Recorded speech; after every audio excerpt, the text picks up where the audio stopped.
anyone who's been my student at a more advanced level knows that I'm a huge fan of inversions. I love them. I think they sound so fancy. They sound so cool.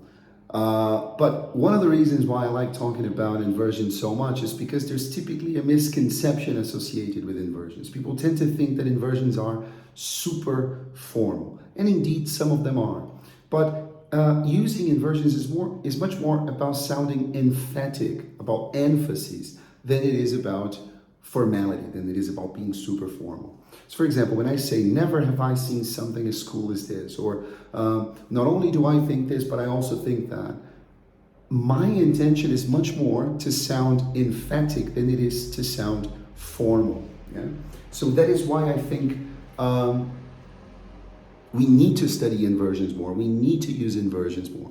So on this course, we're going to talk about inversions after negative adverbials, so like the ones I've already mentioned here, but we're also going to talk about the simpler cases of inversion that we don't normally look at as being inversions, like nor do I, so have I, as should you, etc. We're going to talk about inversions such as hardly had I arrived when she left, rarely do I have the chance to do this or that, little did she imagine that. And we're going to practice all that, and I record videos with the correction of the exercises. So anyway, this is a really interesting course, if I say so myself. If you're interested in finding out more about inversions, if you're doing preparation for Cambridge exams such as C1 and C2, also B2, but especially C1 and C2, or simply if you want to know more about inversions and how to put them into use in your writing and in your speaking.